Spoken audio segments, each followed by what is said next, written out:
I invite you to let your body come into comfort. Shift if you need to.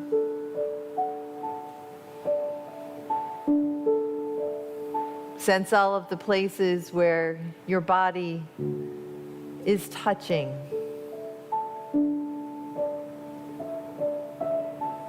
The bench here, a chair, wherever you are at home, wherever you are in the world listening. Let yourself just fully arrive.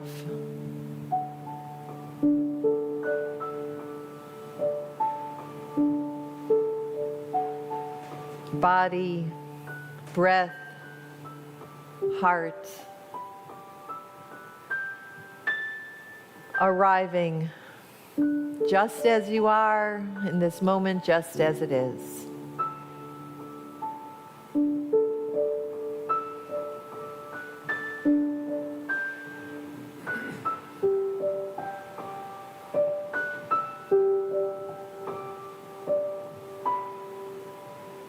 And for a few moments, we'll let the beautiful sound of Pete's piano playing wash over us and into us.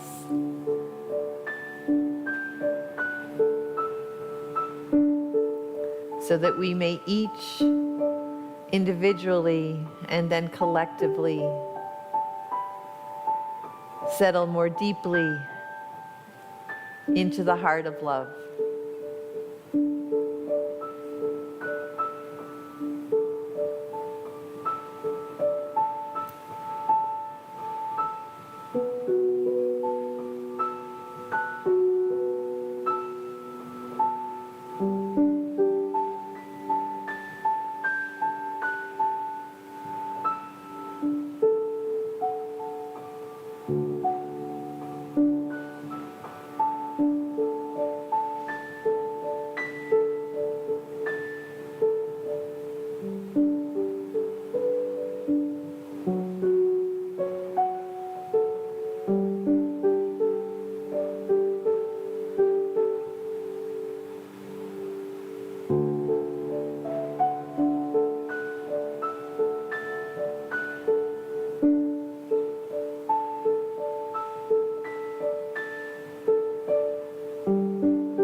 With the beauty of that music,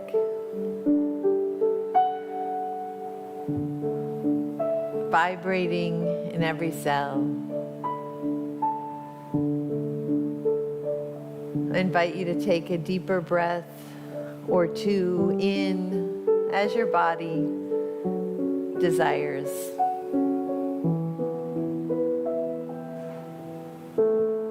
And as you breathe in and out,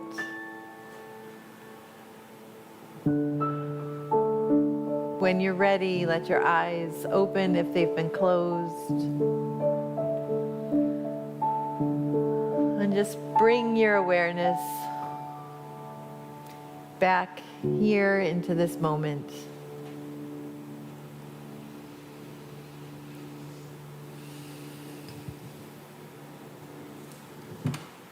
Thank you.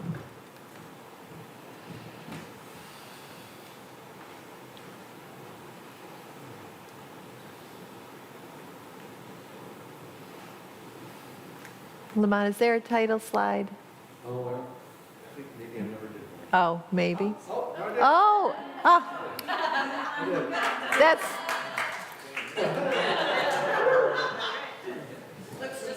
Looks just like me, indeed. Her hair's a little yellower than my silver. Oh, that's really funny. Thank you. Having the title page is a good visual, although Super Brigid doesn't wear, I don't always wear a cape. So I have some questions to start us out this morning. You know I like questions. So I'm wondering, and you can raise your hand if you feel brave, does anybody here have a favorite comfort food? I'm looking at you, rice pudding. How about a favorite comfy chair in your house or in somebody else's house? I'm looking at you, John Reed. How about a favorite comfortable pair of sweats or PJs?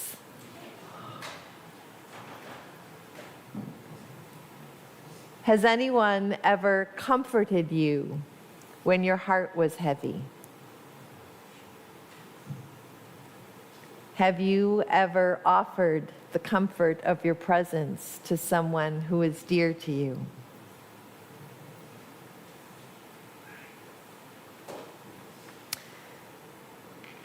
Have you ever worked so hard to make sure that everyone around you was comfortable and content and unruffled that you abandon yourself to people-pleasing? I don't know what that's all about, but I see some hands here, so you can fill me in afterwards. Yeah. Comfort, like certainty, is not just one thing, right? It's a range. To comfort someone we love is a gift. To feel the comfort when someone we love offers their presence to us is such a gift. But seeking comfort at the expense of everything else can turn into people-pleasing or living with blinders on. So like last week, with that polarity of not even just moving from in some ways, but moving between certainty and curiosity. I want to move between comfort and courage. And both of these titles are, they stem from the same book that I mentioned last week. The book by Marianne McKibben Dana, Better Than Normal: Virtues for Living Off Script. So part of the context that she offers is looking at the narrow cultural definitions of normal that can imprison us and that can imprison the people that we love, both in our individual lives, but also just culturally, generally. How does that narrow definition of normal limit what is possible? So that was why the beginning of her book leads us into curiosity. And so that question that she asks and the question that Rosemary Watola Tromer asked, what is also here, informs my look into comfort and courage, the kind of courage that doesn't actually always wear a cape. So, comfort food. I really do love rice pudding. And at one point when my thyroid was overactive years and years ago, about every 2 hours I had a big old bowl of rice pudding to keep me grounded because my engines were burning at such a fast pace. But a comfort food, if I'm relying on that for all my nutrition, it's not so good.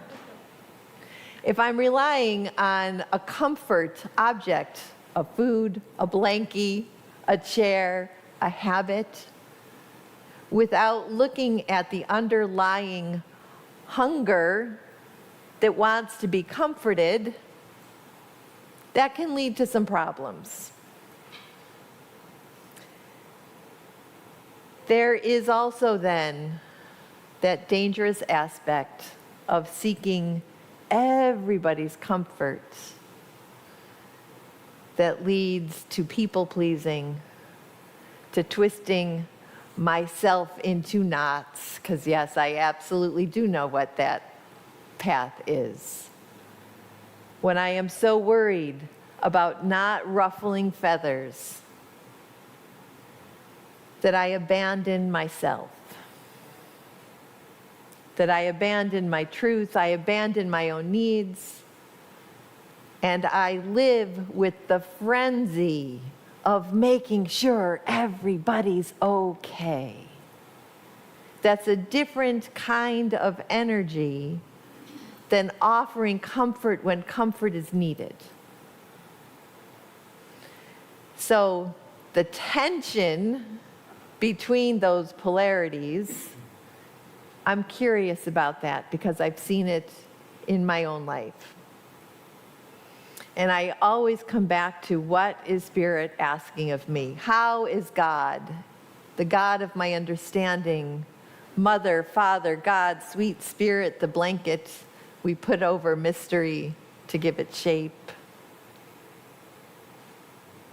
How is that creative force alive in me, and what is the fullness it longs for me to show?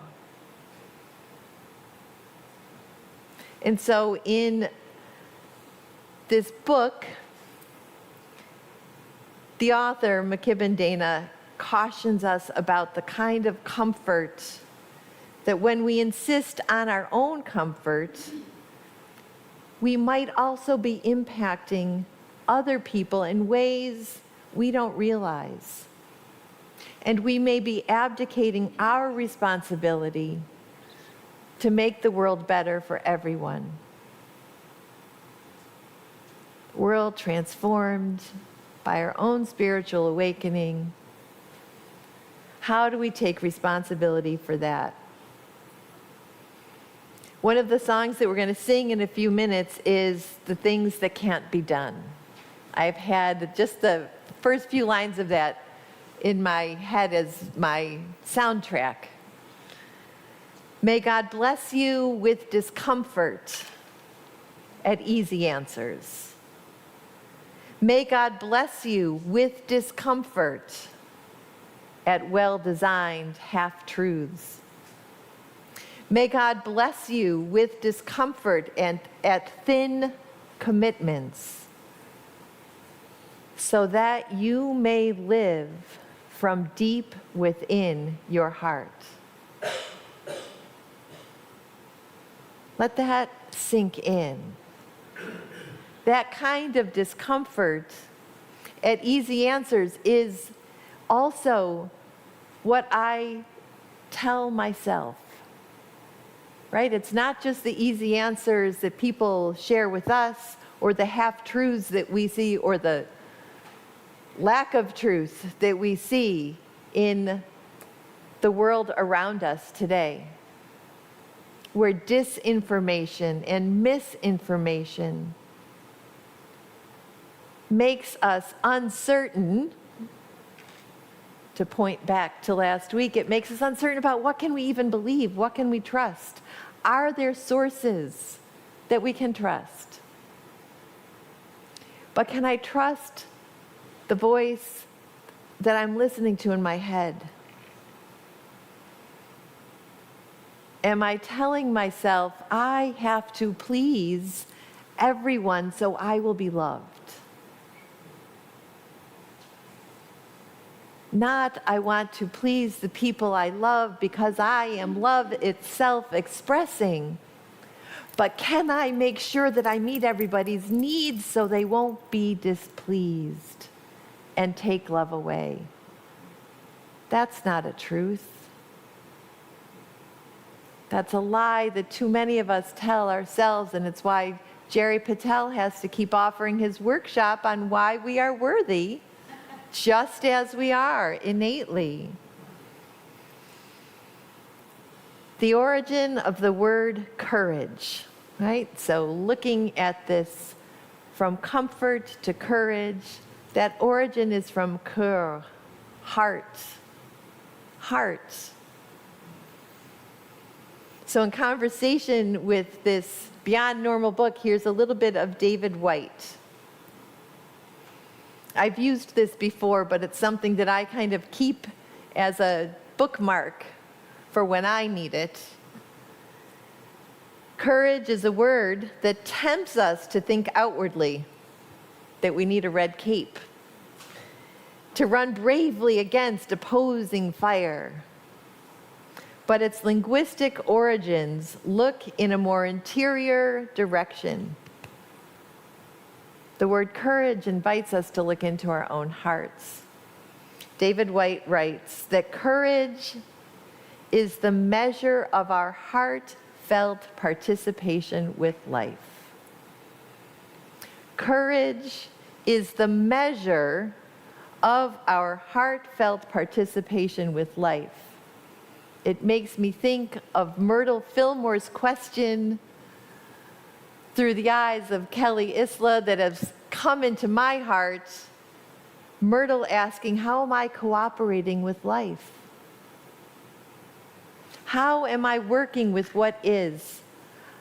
It is the heartfelt participation with all that life offers. David White points to that not only in our own lives, but he says with community, in relationship with another person, with our work, with the future that we long for. To be courageous, he says, is to make conscious. We're raising our consciousness to make conscious those things we already feel deeply. And then to live through them, to live up to them, to live into them. Courage is what love looks like when tested by the simple, everyday necessities of being alive. That's the line I have bolded that he wrote, so that when I forget that, it's there bookmarked on my screen. Courage is what love looks like when tested by the simple, everyday necessities of being alive. There's another one that I used to actually have on, for years actually, had on a little note card tacked to the medicine cabinet in my bathroom. Courage doesn't always roar. Sometimes it is the quiet voice at the end of the day saying, I will try again tomorrow. Marianne Radmacher. Courage doesn't always wear a red cape and a superhero mask. McKibben Dana echoes both of those descriptions. Are embracing all of life and living it fully, and the quiet saying, yeah, I couldn't forgive last year, but I'm going to try it again this year. I couldn't do it yesterday, but I'm going to try again today. She echoes both of those descriptions when she writes about the kind of courage that looks like taking action even when we don't know what the outcome will be. Saying yes to a new job, to a new friendship, to a move. Even when we don't know what the outcome will be. She writes about the kind of courage that helps us make amends for our own mistakes, that helps us take responsibility for our actions and inactions.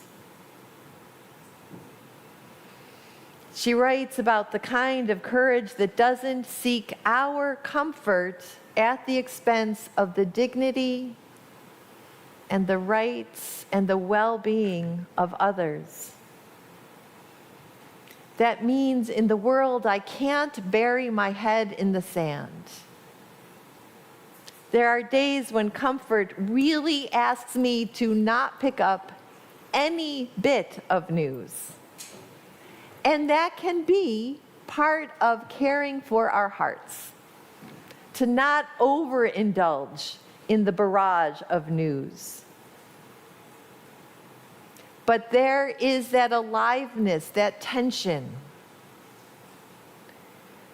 Can I ignore what is happening to the powerless, to the poor, to people whose lives are endangered by war and hunger and the sin of greed and power over? Can I ignore that? Sure, I can go home to my comfy chair, get out some cozy shack rice pudding and ignore the world. But if that is all that I'm doing, I am not showing up as love.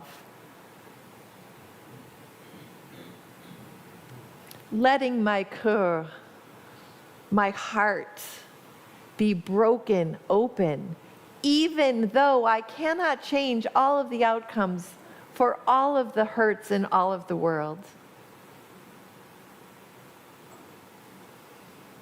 I am called to be courageous in love. Courage of our heartfelt participation with life might actually sometimes just look like reaching beyond our comfort zone. To say yes when somebody needs help. To ask for help rather than scurrying around in frenzy thinking we can fix all the things for all the people with all our own power and making ourselves cuckoo bananas in the meantime. Courage is doing our own work. Looking at our shadow and our shine, holding the aliveness of the tension between those polarities, and allowing our transformation to transform every action that we can in those small, tender ways that we relate in community and in the powerful ways we are called to live our truth. That kind of love is not a Hallmark movie. You might find comfort in those Hallmark movies once in a while. No judgment. But that kind of love that is courageous invites us to choose love over fears around aging. It invites us to love beyond our pain, love from our pain, love holding that gently with self-compassion so that we can open with tenderness to each other. It invites us to look at what are we warring with in our own hearts, in our own families, in our own relationships, in our own pointing our fingers outward. Who am I at war with? What am I at war with? And can I love through that and with that? Choosing to love over and over and over again.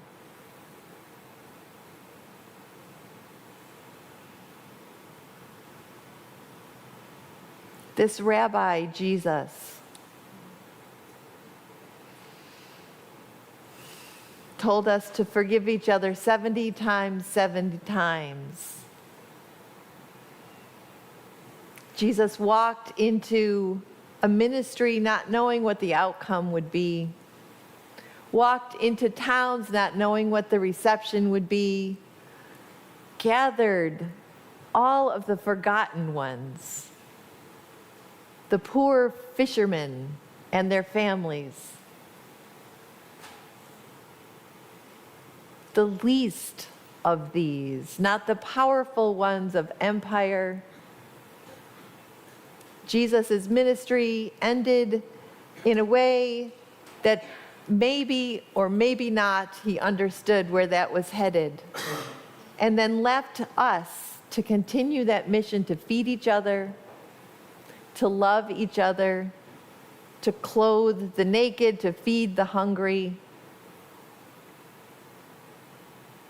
It is not work for the faint of heart. And so we come together because courage and vulnerability, this is what we heard in the daily word last week. Courage and vulnerability arise from the same divine source. So from those broken, open hearts, with courage that looks like being tested by the simple, everyday necessities of life, fully participating in life, we gather both comfort and courage from each other.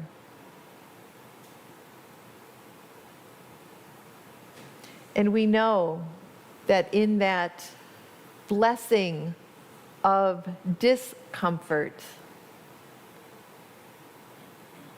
the refrain of that song invites us to be blessed so that we will keep on trying to do the things that seem like they can't be done. That the voice of the world might say, that's never going to change. Even if the outcome doesn't change in the ways we want it to change, can we let our holy discomfort lead us into holy, sacred courage to be the embodiment of love that we are? I know I can't do it alone. I know that the gift of what we bring to this moment every week, even when I'm laying awake at 1:30 in the morning thinking, are you kidding me? It's 1:30 in the morning. I see your faces, and I know that when we are gathered together, embracing the divine essence of each other, that my cœur, my heart, will be both comforted and challenged, held in the aliveness of what this moment needs from us, our full participation. And we are in it together. Are you with me? Are you with each other? Yes. Holy wow, amen.